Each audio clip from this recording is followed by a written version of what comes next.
Calling all detectives.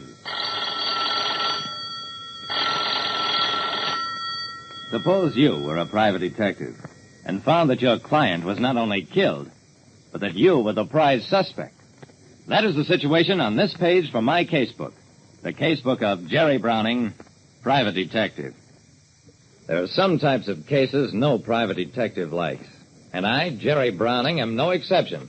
Because about all you expect from such cases is... And tell my wife that if she sends any more private detectives after me, they'll get the same treatment.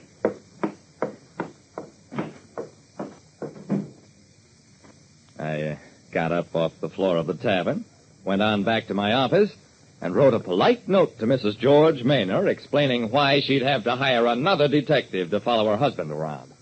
I also enclosed a bill for $50, but without much hope of ever collecting it. About an hour after I'd mailed the letter...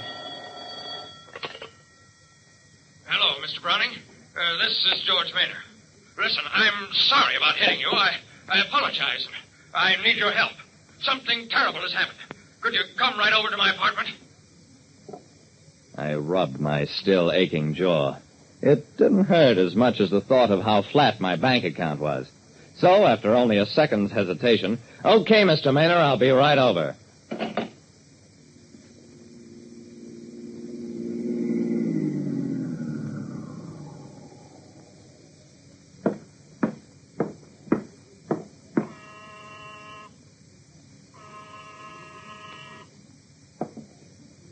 The Maynor apartment was on the 4th floor, so when the elevator didn't come, I ran on upstairs,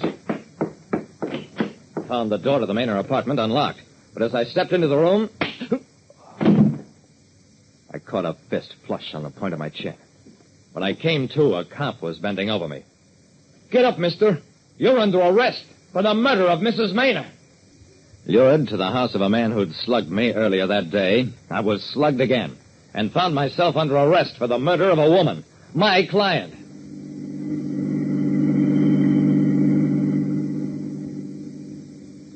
At police headquarters, the desk sergeant said, I never heard a more unlikely story in my life. But I tell you, Mrs. Maynor was my client. She hired me to check up on her husband. All I know is we got a tip that a suspicious character was hanging around the house. The squad goes out there, finds the poor lady shot, and you on the floor knocked cold with a vase. Listen, George Maynor called me. I went there because he asked for my help. You just said he slugged you in the afternoon, and you expect me to believe he called you up in the evening, and you go running back for more? Lock him up.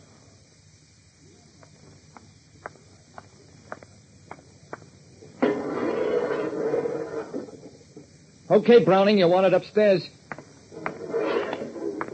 I left my cell with a feeling that I was walking the last mile. Earlier, I'd had an interview with my lawyer, who'd showed me how bad things looked. George Maynor denied having phoned me, claimed that the reason he'd slugged me in the tavern was not because I was following him, but because he resented my attentions to his wife. A district attorney, my lawyer, and 2 men from the homicide squad were in the big office. The DA scowled, shoved a piece of paper across the desk at me. Here, Browning, sign this and you'll be released.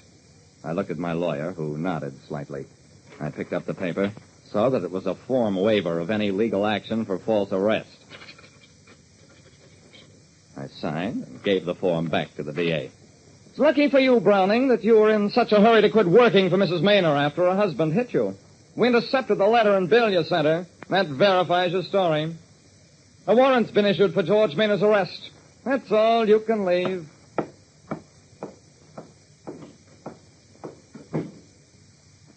I was tired, dirty, and unshaved after my 24 hours in jail, but I didn't go home.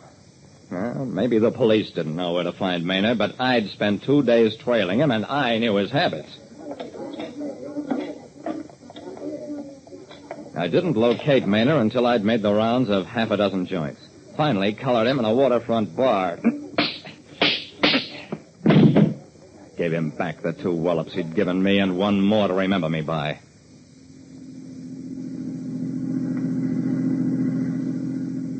Maynor came to as I was taking him to headquarters. Listen, Browning, I didn't kill my wife. Shut up or I'll put you back to sleep. Maynor kept on pleading with me. He'd come home that evening, found his wife shot, realize that he'd be blamed for it unless... I had to do something, stall for time, so I thought about you. I smiled sourly. You'll be lucky if time is all you get, instead of the chair. I turned Maynard over to the police, went on home for some well-earned sleep. But the more I thought about Maynard, the more troubled I got. The chances were that he'd killed his wife. And if he hadn't, then he was an innocent man without a chance in the world. I got up, looked at my watch. 11 o'clock. Oh, well.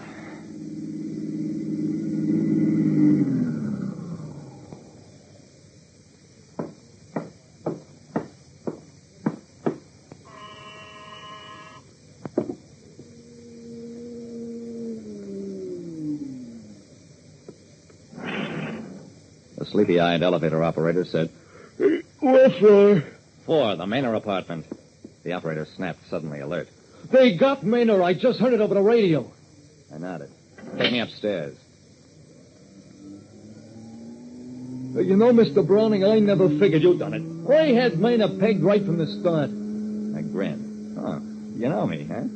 The operator nodded vigorously. Oh, sure. Your picture was in the paper when they arrested you. And the way I doped it out, Maynard was waiting upstairs for you that night. And when you come in, he slugged you, left you there for the cops to find. I stepped out of the car. Hey, come on inside with me a minute. I turned to the operator. Open the door with your passkey. The operator frowned. You haven't got a passkey. You're a liar. You have got a passkey because you were in the apartment, hiding there when Maynard slugged me. That's how you knew he slugged me, because the newspaper story was that I was hit with a vase. He tried to dart past me. I put out my foot, tripped him, and a moment later had a thoroughly subdued prisoner. When I got to police headquarters, I felt like I was coming home. I'd been there so much the past couple of days. Well, it didn't take long to get a confession from the elevator operator.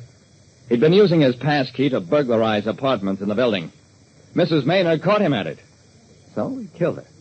But before he could get out, Maynard returned home. That's why I had to walk upstairs that evening. Because a murderer was hiding in an apartment and watched one innocent man try to pin the blame for the murder on another innocent man.